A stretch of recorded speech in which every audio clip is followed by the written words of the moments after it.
At my grandson Ethan's graduation, my own son leaned close enough that only I could hear him. "Dad," he whispered, never looking me in the eyes, "please, don't tell anyone you're my father today." For a second I wondered if I had heard him wrong. The stadium around us echoed with applause, proud parents waving school colors beneath a bright Ohio sky. Yet somehow the only sound that reached me was that single sentence. I searched Daniel's face for the little boy I had once carried on my shoulders after Little League games, but all I found was a polished executive adjusting his tailored jacket while pretending my silence was simply another item on his schedule. "It'll just make things easier," he added quietly. "Everyone from corporate is here." I nodded because I suddenly wasn't sure my voice would obey me. Melissa glanced over, offered a practiced smile that never reached her eyes, and gently steered Daniel toward a group of well-dressed guests already laughing together.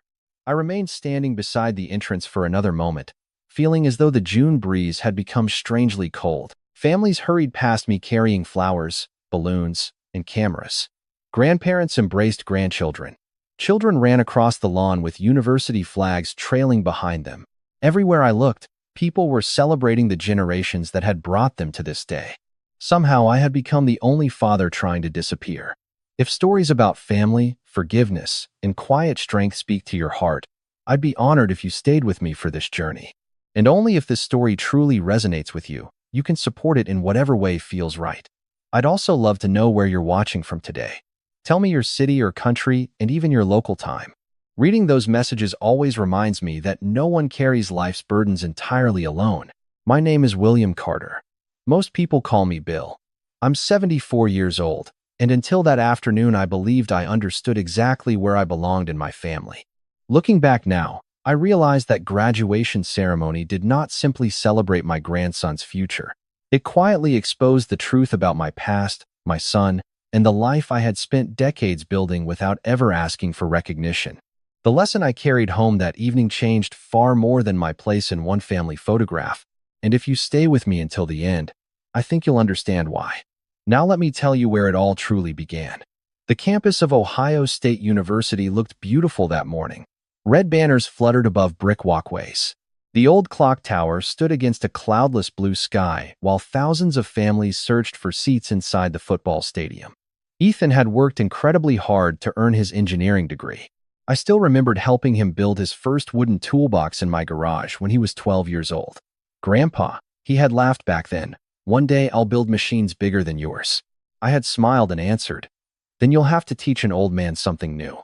Those memories stayed with me as I walked slowly toward the seating area carrying the small gift I had wrapped the night before, an antique drafting compass that had belonged to my late wife, Margaret's father. It wasn't expensive. It wasn't fashionable, but it represented 4 generations of hands that believed honest work mattered.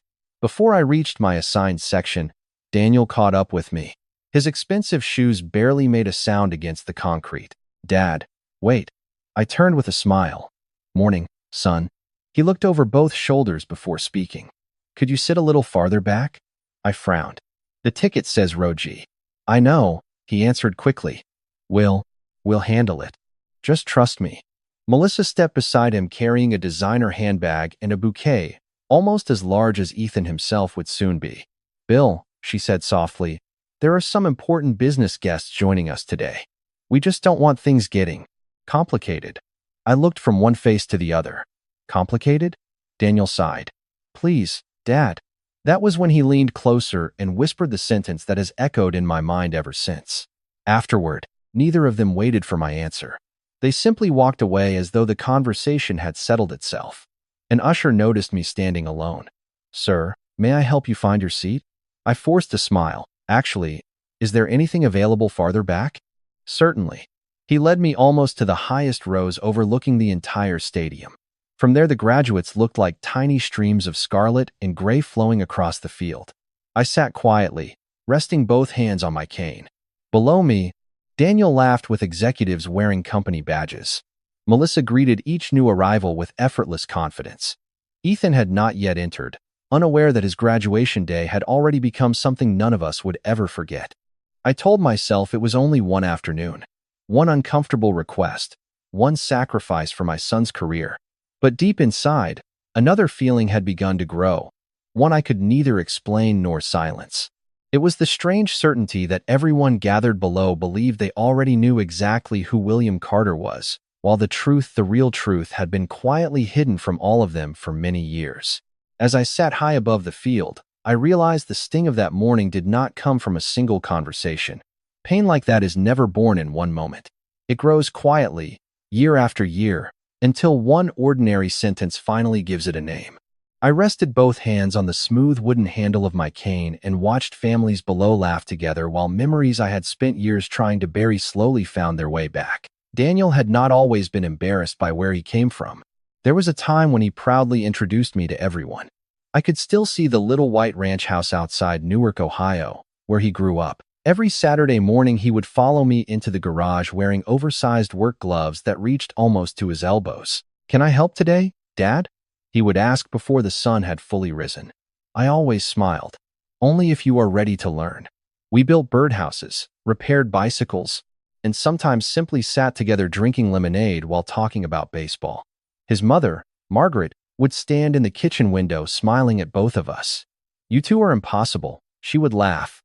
"One of you is covered in sawdust and the other one thinks he is already a master carpenter."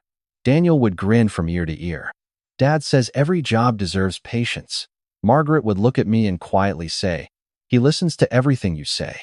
Those were the years I believed love alone was enough to keep a family together. When Daniel left for college, we hugged in the driveway beside his packed sedan. He looked nervous. "Dad, what if I am not smart enough?" I placed both hands on his shoulders. "You do not have to be the smartest man in every room.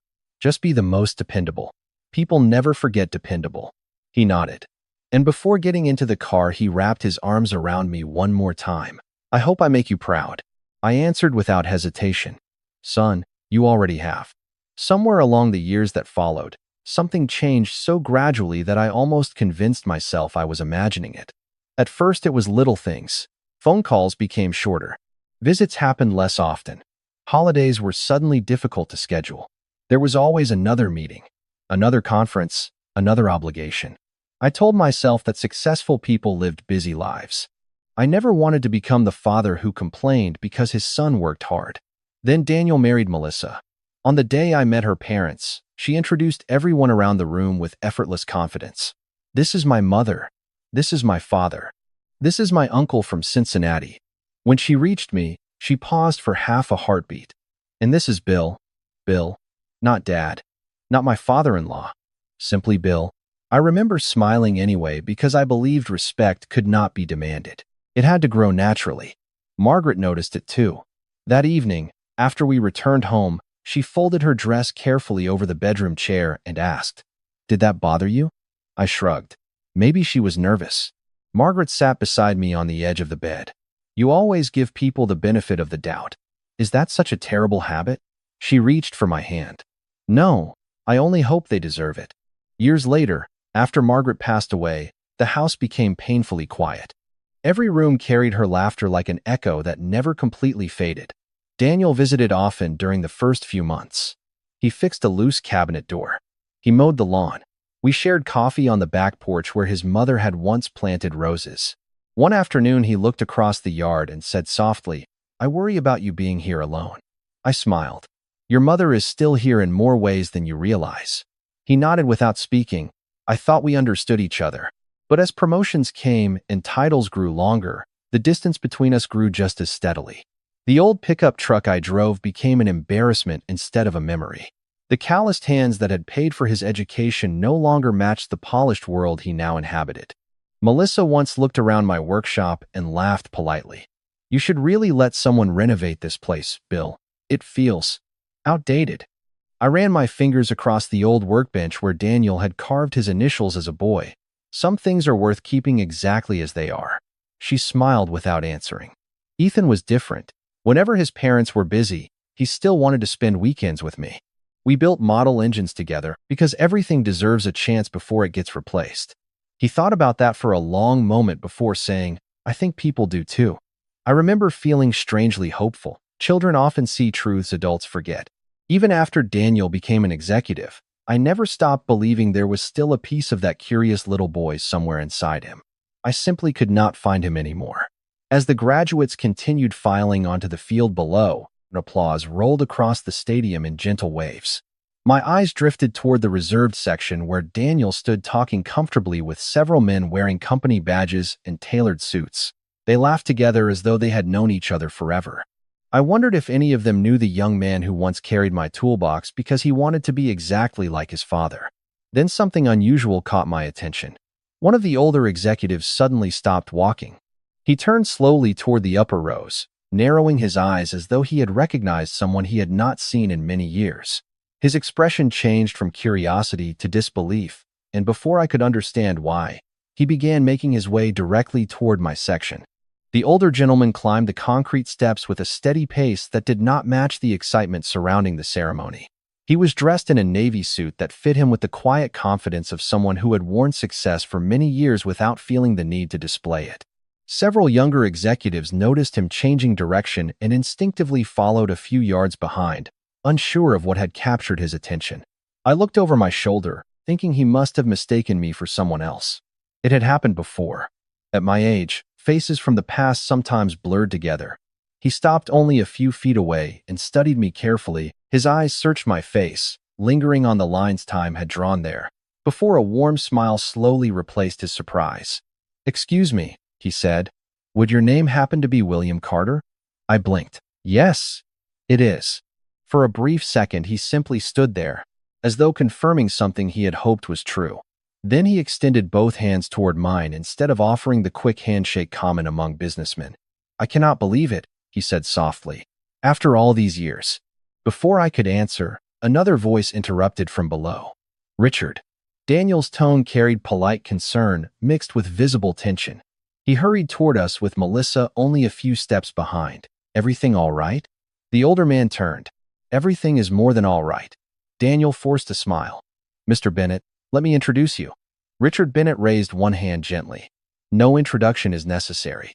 Daniel looked confused. Melissa glanced at me, then back at Richard, trying to understand why the chief executive officer of the company was standing in the upper section speaking to an elderly man who had intentionally remained out of sight. Richard looked directly at me again. "Mr. Carter, I have looked for you several times over the years. Human Resources told me your retirement records were incomplete, and every address I found led nowhere." I laughed quietly. "I moved after Margaret passed away. I suppose I never thought anyone would come looking." Richard smiled with unmistakable affection. "Some debts cannot be forgotten," Daniel shifted uncomfortably. "You know my father?" Richard slowly turned toward him. "Your father?" he repeated with genuine surprise. "William Carter is your father?" Daniel hesitated just long enough for the silence to become noticeable. "Yes," he finally answered. "He is." Melissa quickly stepped in with the polished confidence she always carried into uncomfortable situations. "Bill likes to keep things simple. He does not really enjoy the spotlight." Richard's eyes remained calm, but something in his expression changed. He had spent decades leading companies and reading people. He recognized rehearsed answers the same way experienced mechanics recognize unusual engine noises. "Simple?" Richard said. "There was nothing simple about the man who changed my life." Daniel gave a nervous laugh. "I had no idea the two of you had crossed paths." Richard looked almost amused. "Crossed paths?" He shook his head gently. "Young man, your father did much more than cross my path." Melissa folded her arms lightly. "Well, Bill never mentioned knowing anyone at the executive level." I answered before Richard could speak. "There was never much reason to." She smiled politely, but her words carried an edge that only someone sitting as close as I was could fully hear. "Some stories are better left in the past." Richard looked directly at her. "That depends on which stories you mean." A faint breeze swept across the stadium, lifting the graduation programs resting on empty seats. Somewhere below us, the university orchestra began another familiar melody while families applauded the next line of graduates crossing the stage. Yet the small circle surrounding us felt strangely isolated from the celebration. Daniel cleared his throat. "Perhaps we should get back to the ceremony." Richard did not move. Instead, he noticed the old leather portfolio resting beside my cane. "You still carry one?" he asked. I smiled. "Old habits survive retirement." "May I?" he asked respectfully. I nodded and handed it to him. Inside were a few yellowed engineering sketches, a notebook filled with measurements, and the antique drafting compass I intended to give Ethan after the ceremony. Richard carefully lifted the compass, his expression growing unexpectedly emotional. "I remember this," he whispered. Daniel frowned. "You do?" Richard looked from the compass to me. "Your father carried this in every design review during my first year at Carter Industrial Systems." Daniel's eyes narrowed. "Carter Industrial Systems?" Melissa quickly answered before I could. "That was just a small supplier decades ago, was not it?" Richard slowly closed the portfolio and returned it to my hands with remarkable care, almost as though he were returning something sacred. Then he looked directly at Melissa. "No," he said quietly. "It was far more important than that." She shrugged lightly. "I suppose history has a way of becoming larger in people's memories." Richard smiled, but there was unmistakable certainty behind his voice now. "History has a way of hiding remarkable people until the right moment." Daniel looked increasingly uneasy. Mr. Bennett, I do not think today is really the time," Richard answered without taking his eyes off me. "On the contrary, I believe today is exactly the right time." He paused for a long moment before adding words that made the air itself seem to stand still around us. "I am beginning to realize that many people here have absolutely no idea who William Carter truly is, and I think that misunderstanding has lasted long enough." Richard Bennett did not raise his voice, yet the quiet certainty in his words seemed to draw every nearby conversation to a halt. A few executives who had been walking toward the reception area slowed their pace. Several faculty members glanced in our direction. Daniel shifted his weight from one foot to the other, searching for a graceful way to end the exchange before it became something larger. "Mr. Bennett," he said carefully, "everyone is waiting for you in the hospitality suite." Richard smiled politely. "They can wait another few minutes." His attention returned to me. "William, would you mind walking with me?" I hesitated. "I would be honored." We took only a few steps before another familiar voice echoed across the stadium concourse. "Richard Bennett?" I would recognize that voice anywhere. An elderly gentleman wearing a dark blazer decorated with a small American flag lapel pin approached us with slow but steady confidence. His silver hair was neatly combed, and his posture reflected decades of military discipline. A university volunteer hurried beside him, carrying a folded program. Richard's face brightened immediately. "Colonel James Holloway." What a surprise. The two men shook hands warmly. "I was invited to present scholarships this afternoon," the colonel replied. "I saw you from across the walkway."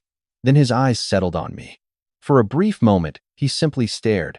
His expression changed exactly as Richard's had only moments earlier. "Well," he whispered almost to himself, "this cannot be possible." I offered a courteous nod. "Good afternoon." The colonel stepped closer. "William Carter?" I smiled. "It has been a long time." Before anyone else could react, the colonel removed his cap, extended both hands, and clasped mine firmly. "Ladies and gentlemen," he said with unmistakable respect, "this man once solved a problem that saved an entire manufacturing contract, supporting equipment for our National Guard maintenance program. He never asked for recognition. He only asked whether the machines would keep working." Daniel looked completely lost. Melissa forced another polite smile. "I am sure Bill enjoyed helping when he could." The colonel turned toward her with calm eyes. "Helping?" He let out a quiet laugh. "Ma'am, there are people serving across this country who benefited from improvements this gentleman designed. Most of them have never heard his name, and that is because he never cared whether anyone did." Richard nodded. "That sounds exactly like the William Carter I remember." A small crowd had formed without anyone intending it. University staff, guests, and company employees stood nearby, listening with growing curiosity. Ethan had not yet reached us, still occupied with photographs alongside his graduating class, but the atmosphere around us had changed completely. Daniel cleared his throat. "Dad never really talked much about his career." I answered gently, "You never asked." The words were quiet, without anger, yet I watched them land more heavily than if I had spoken them loudly. Daniel lowered his eyes for only a second before looking back toward Richard. "I honestly did not know." Richard studied him thoughtfully. "That surprises me." The colonel folded his hands behind his back. "William always believed that character should speak louder than accomplishments." He looked directly at me. "You have not changed." I smiled faintly. "Neither have you, Colonel. You still remember more than I do." He chuckled. "Only the important things." Melissa glanced toward the reception hall. "Perhaps everyone should continue celebrating Ethan today." Richard nodded. Exactly. And celebrating Ethan includes recognizing the people who helped make his journey possible. He turned toward me once more. William, do you still have that old habit of keeping every notebook? I laughed softly. Margaret used to tease me about it. Then I suspect you still have documents that tell a remarkable story. Perhaps. Richard looked toward the executive standing behind him. Most of you know me as the Chief Executive Officer of Bennett Industrial Group. What you probably do not know is that during my first year as a young engineer, I nearly resigned because I believed I was not capable of doing the work. One of the younger managers looked surprised. You? Impossible. Richard smiled. Not impossible. Simply true. He pointed gently toward me. The person who refused to let me quit is standing right here. Silence settled over the group. Even the distant applause from the graduation stage seemed to fade for a moment. Daniel slowly looked at me, and for the first time that day I saw something other than embarrassment in his eyes. I saw uncertainty.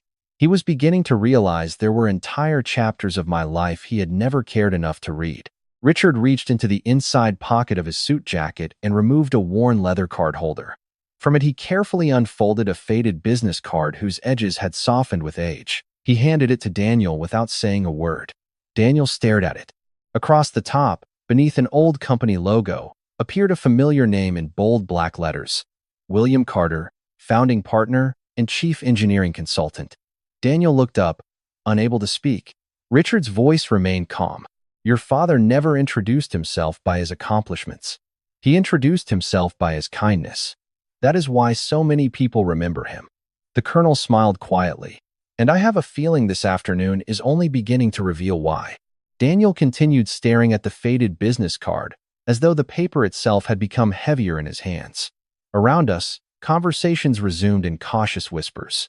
The graduation ceremony carried on below with cheers rising each time another student's name echoed through the stadium speakers, yet inside our small circle time seemed to move more slowly. Richard Bennett gently took the card back and slid it into its leather holder with remarkable care. I have carried that with me for more than 40 years, he said. Not because of the title printed on it, but because of the man who handed it to me. One of the younger vice presidents stepped forward. Sir, was Mr. Carter really a founding partner? Richard nodded. He was one of the finest engineers I have ever worked with. Melissa folded her arms, attempting to regain control of the conversation. I am sure Bill had a respectable career, but he has always been very humble about it. Richard smiled politely. Humble is the correct word. Ordinary is not. The colonel gave a quiet laugh. William had a habit of solving problems that everyone else believed were impossible. Then he would quietly return to his workbench before anyone could congratulate him. I felt my face grow warm. Praise had never sat comfortably with me. Gentlemen, I said, today belongs to Ethan. We should not turn his celebration into a history lesson. Richard looked at me with the same expression I remembered from decades ago whenever I tried to avoid recognition. That has always been your instinct. You would rather disappear than let anyone thank you. I answered with a small smile. The machines never cared whose name was on the drawings. No, Richard replied softly, but people should. Daniel finally found his voice. Dad, why did you never tell me any of this? I looked at him for a long moment before answering. You stopped asking about my life years ago. After a while, I assumed you preferred not to hear the answers. His shoulders lowered slightly. He searched for words, but none seemed large enough to bridge the years between us. Before he could respond, another executive approached Richard. Sir, everyone is gathering for the private luncheon. The university president has already arrived. Richard nodded without taking his eyes off me. Excellent. Please reserve one additional seat at my table. The executive smiled. Of course. For Mr. Carter? Yes. Richard answered without hesitation. Melissa looked genuinely surprised. The executive table is invitation only. Richard turned toward her with perfect courtesy. That is correct. Those seats are usually reserved for university donors, board members, and corporate leadership. Richard's smile remained unchanged, which is precisely why William belongs there. The words settled over the group with quiet finality. Daniel instinctively glanced toward the reserved dining area visible through the glass entrance of the Alumni Center. He had attended those private events for years. I could almost see him imagining how his colleagues would react when they found his retired father seated beside the chief executive officer. Ethan appeared at last, still wearing his graduation gown, carrying his cap under one arm while his diploma case rested in the other hand. The excitement on his face faded into confusion as he noticed the unusual gathering. "Grandpa?" he asked. "Everything okay?" I smiled warmly. "Everything is just fine." Richard stepped forward and extended his hand. "You must be Ethan. Congratulations." Ethan shook it politely. "Thank you, sir. Do you know who I am?" "Yes, sir. My father has spoken about your company for years." Richard nodded. "Then perhaps today you should hear a story your father never told you." Ethan glanced between Daniel and me. "What story?" Richard rested one hand lightly on my shoulder. "The story of the man who quietly shaped more careers than he ever admitted." Ethan looked at me with surprise. "Grandpa?" I laughed softly. Richard has always enjoyed exaggerating. "No," Richard replied. "If anything, I have spent 4 decades understating your contribution." The colonel joined the conversation once more. "Young man, your grandfather never chased promotions. He chased solutions. That is much rarer." Ethan smiled proudly, though confusion still lingered in his eyes. "I knew Grandpa built incredible things in his workshop, but I never realized." He stopped, searching for the right words. "There is a great deal you have not realized," Richard answered kindly. "Most of us did not until we worked beside him." Daniel stood unusually quiet.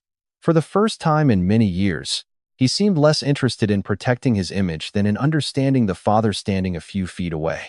Richard checked his watch and looked toward the reception hall. "William, there is someone else attending today's luncheon who has wanted to thank you for a very long time. He flew here this morning after learning you might be present." I frowned in surprise. "Someone else?" Richard nodded. "He insisted that if there was even the slightest chance of seeing you again, he would rearrange his entire schedule." I searched my memory, unable to imagine who he meant. Richard's smile widened ever so slightly. "You probably believe you only changed one young engineer's life all those years ago." He paused just long enough for every person around us to lean into the silence. "The truth is, William, you changed far more than one. And the next person walking through those doors is living proof of that."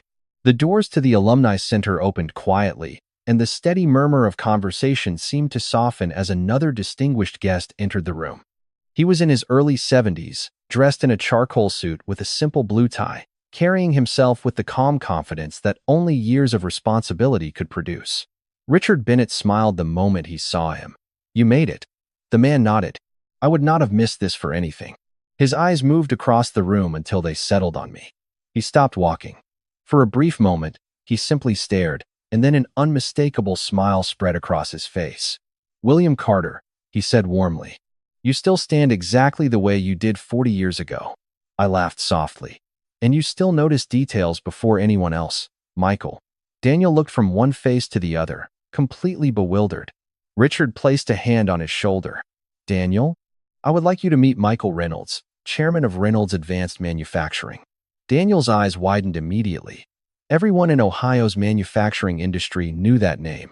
Michael stepped forward and shook my hand with both of his. "I have been hoping to thank you properly for decades." I smiled. "You thanked me years ago." He gently shook his head.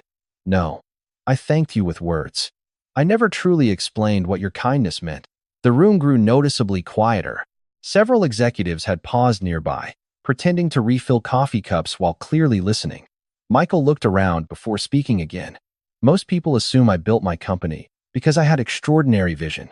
The truth is much less impressive. I nearly lost everything before I ever opened my first factory." Daniel frowned. "Really?" Michael nodded. "I was 28 years old, deeply in debt, and convinced I had chosen the wrong profession. I interviewed at Carter Industrial Systems hoping someone would hire me." He turned toward me again. "William interviewed me himself." I remembered the young engineer standing nervously across my desk, holding a folder so tightly that his knuckles had turned white. "You were worried you had failed," I said. Michael smiled. "Because I had. Every company before yours had rejected me." Richard chuckled. "William never hired people based only on resumes." "No," Michael agreed. "He asked me one question that changed my life." Ethan stepped closer, listening carefully. "What was it?" Michael smiled. He asked, "Tell me about the hardest mistake you ever made, and tell me what it taught you." He paused for a moment before continuing. "I spent 10 minutes explaining my biggest failure.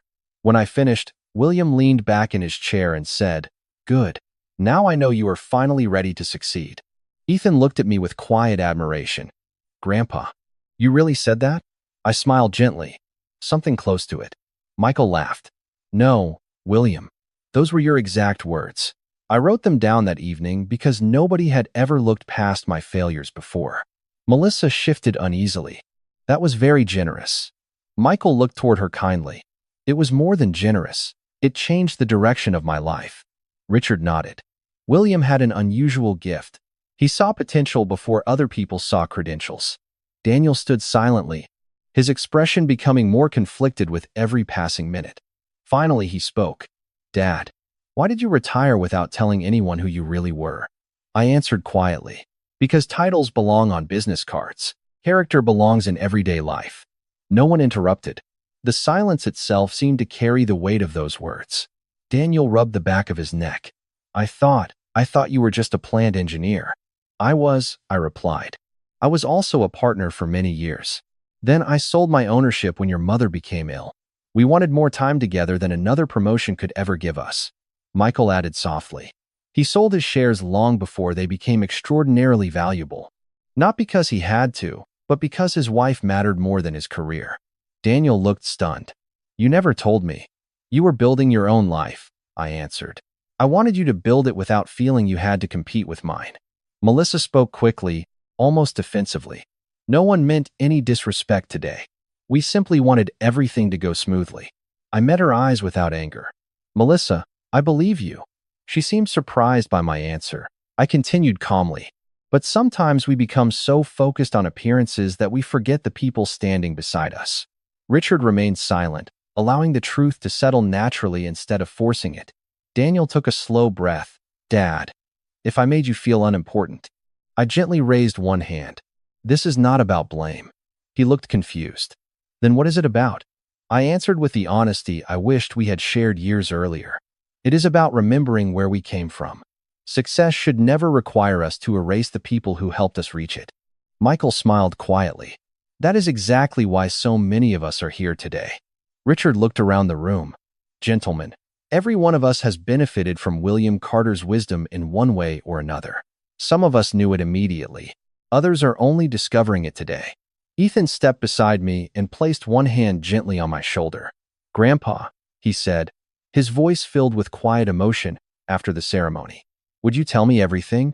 I think I have only heard the smallest chapter of your story." I looked at my grandson and smiled.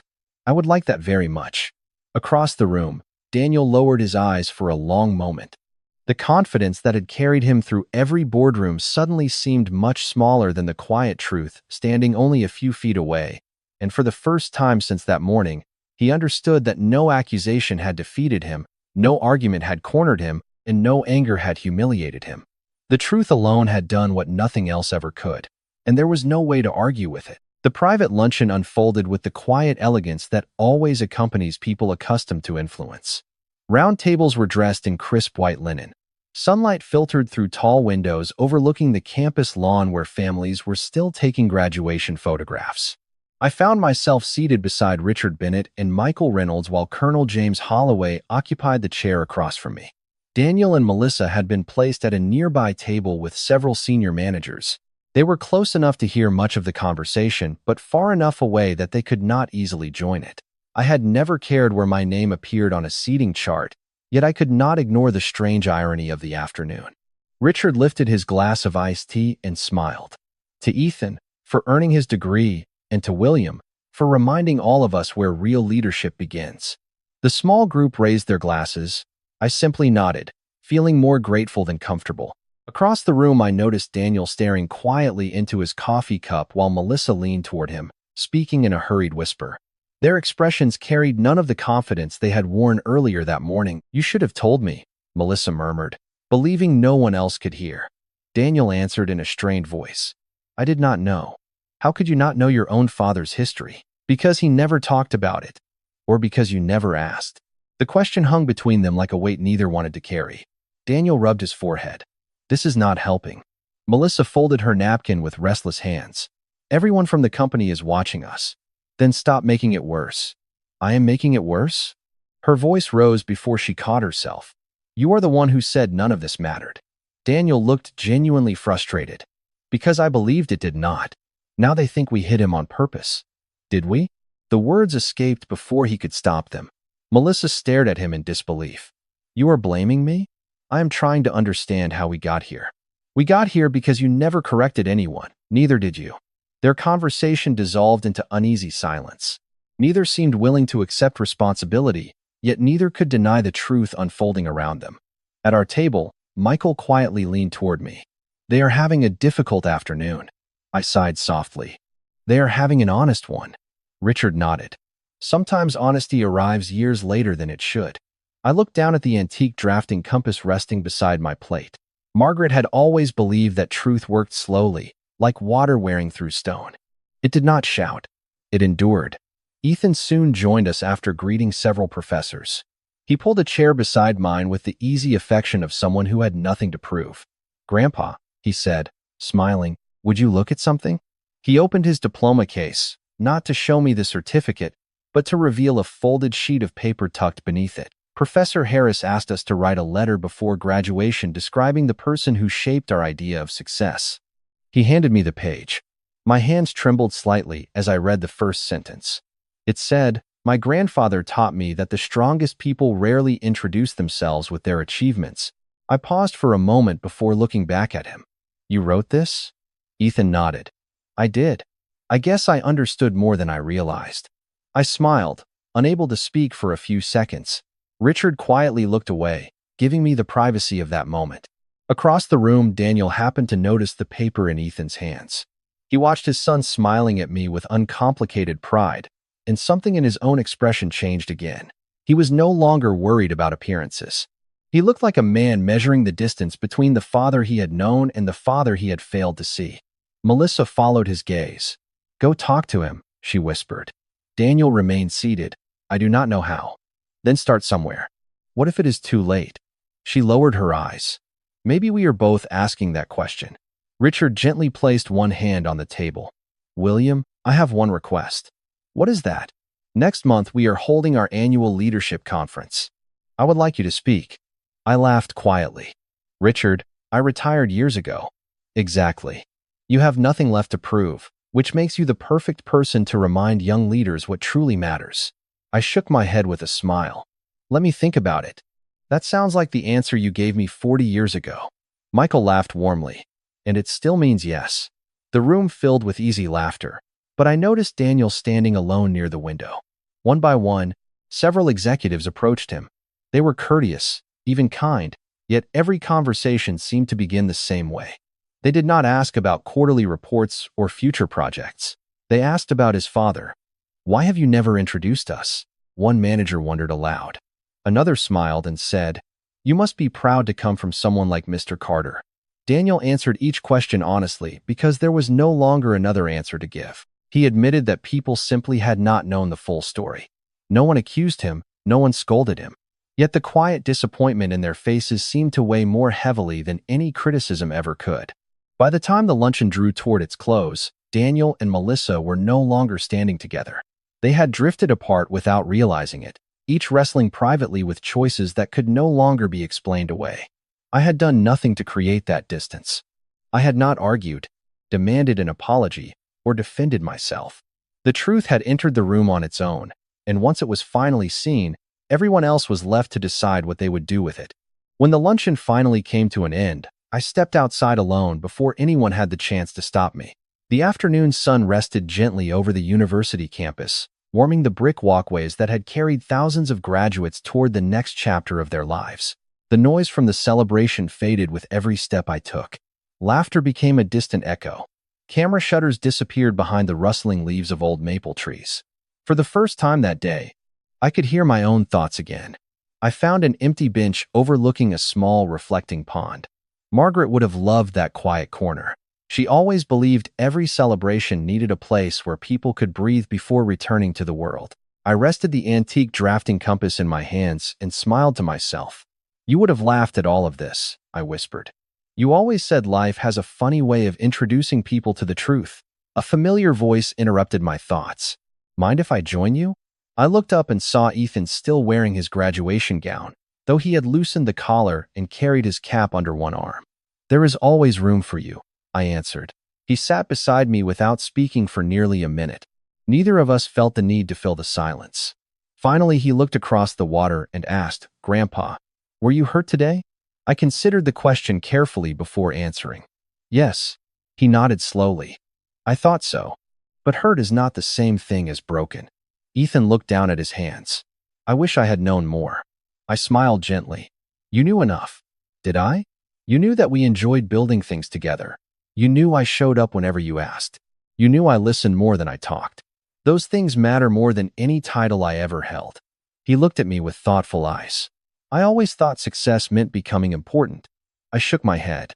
"Importance depends on other people. Character does not." He smiled quietly. "That sounds like something you have believed your whole life." "It is something your grandmother taught me long before I ever believed it myself." We sat there watching a family of ducks glide slowly across the pond. The afternoon carried the peaceful rhythm that only comes after a storm has finally passed. Ethan reached into the pocket of his graduation gown and carefully removed the letter he had shown me earlier. "Would you keep this?"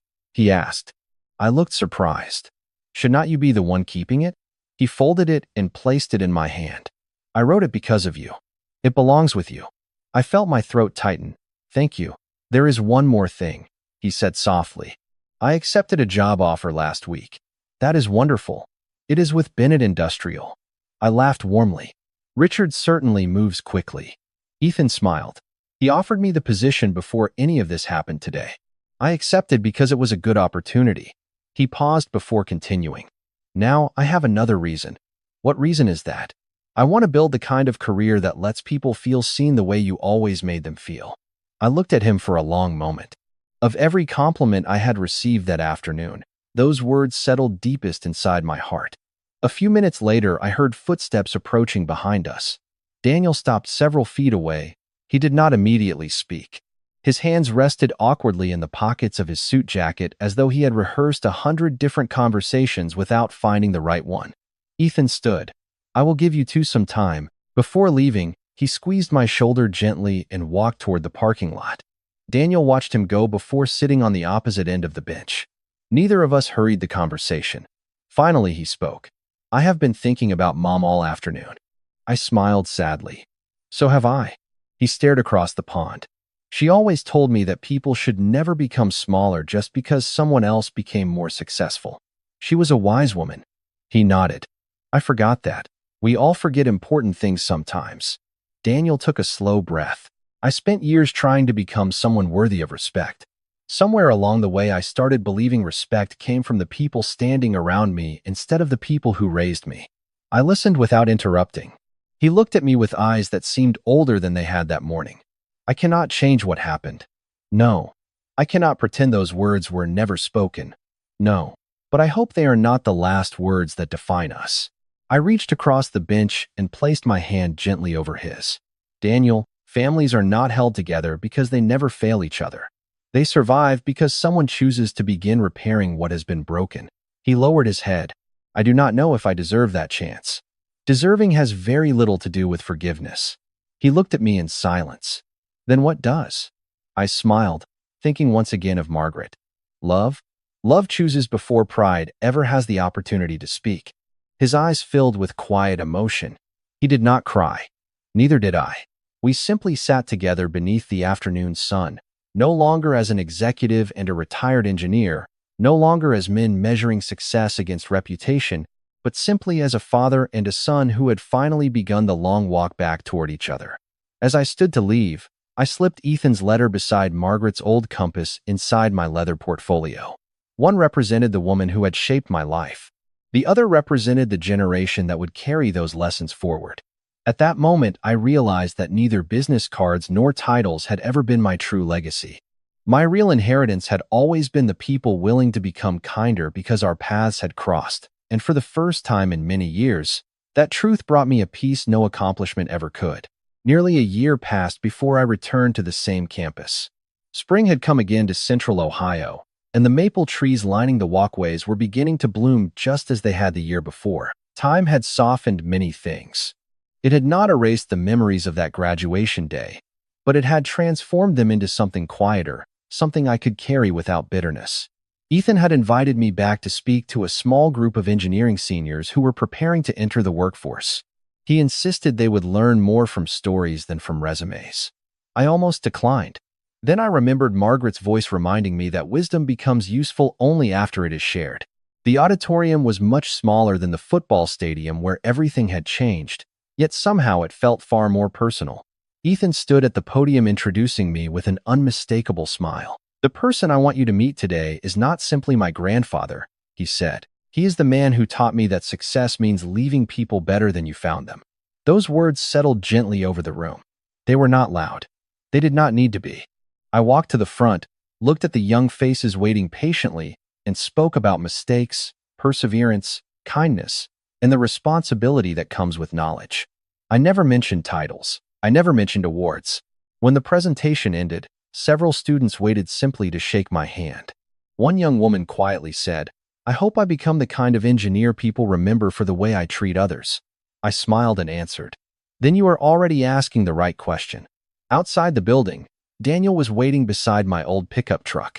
He had arrived early, not because anyone expected him to, but because he wanted to.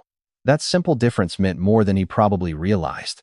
He looked different from the man I had seen the previous year.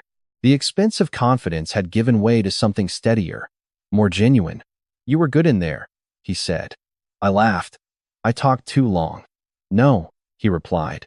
"You talked about the things I should have listened to years ago." We stood together for a moment watching students cross the lawn carrying backpacks instead of briefcases, dreams instead of accomplishments. Daniel took a slow breath. "There is something I want you to know." I waited. A few months after Ethan graduated, I stopped introducing myself by my job title whenever I met new people. I smiled. "What do you say now?" He looked at me and answered with quiet pride. "I say my name is Daniel Carter. I am a husband, a father, and the son of a man who taught me that integrity lasts longer than success." For a moment, I could not answer. Some victories arrive with applause. Others arrive in silence. This one belonged to silence. Melissa joined us a few minutes later carrying 3 cups of coffee. She handed one to me before speaking. "Bill, I owe you another apology." I gently shook my head. "You have already apologized." "I know," she said. "But now I finally understand what I was apologizing for." Her words carried no excuses this time, only honesty. I spent too much of my life believing people needed to appear impressive. I forgot that the most impressive people rarely feel the need to prove anything. I accepted the coffee with a grateful smile. Understanding usually arrives after humility. That is true for all of us. She nodded quietly. Our relationship was not magically perfect. Real families do not heal that way. Trust returned one conversation at a time, one ordinary visit at a time, one shared meal at a time. That made it stronger than if it had happened all at once. Richard Bennett kept his promise and invited me to speak at the leadership conference later that summer. I eventually accepted. Afterward, he laughed and said, "You finally said yes." I smiled. "Margaret would have told you that I always needed extra time." Michael Reynolds continued calling every few weeks, usually to ask for advice that had very little to do with business and much more to do with people. Colonel Holloway still sent handwritten Christmas cards every December. The older I became, the more I realized that friendships built on gratitude grow stronger than partnerships built only on ambition. Ethan framed the old drafting compass inside a shadow box with a small brass plaque underneath. It read, "Measure carefully, build honestly. Leave every place better than you found it." He hung it in his office on his first day of work. He told me later that people often asked about it before they asked about his degree. That made me smile. As for me, I no longer wondered whether my life had been important enough. Peace has a remarkable way of answering questions that success never can. If you have listened to my story and recognized a part of your own, I hope you remember this. Do not allow another person's embarrassment, pride, or misunderstanding to become the measure of your worth. The people who truly belong in your life will never ask you to become smaller so they can feel taller. Protect your kindness, but protect your self-respect as well. Both deserve a place in your heart. If this story has stayed with you, I hope you will carry its lesson into your own conversations, your own family, and the quiet choices no one else ever sees. If you feel comfortable doing so, I would love to hear what part of this journey spoke to you most deeply, And if you would like to join me for more stories like this, you are always welcome. The simplest lesson I learned is this: never trade your identity for someone else's approval. Thank you for walking beside me through this chapter of my life. Your time is a gift that no one can return, and I hope these moments reminded you that quiet strength, honest love, and enduring dignity are never wasted. Until our paths cross again, may you find peace in who you are and courage to remain that person wherever life takes you. Before I drove home, I opened my leather portfolio one last time. Inside rested Margaret's old drafting compass beside Ethan's folded letter. One had guided my hands, the other had reached my heart. I closed the cover gently, realizing that a legacy is never the name engraved on a building. It is the goodness that continues to grow in another person's life long after you have quietly walked away.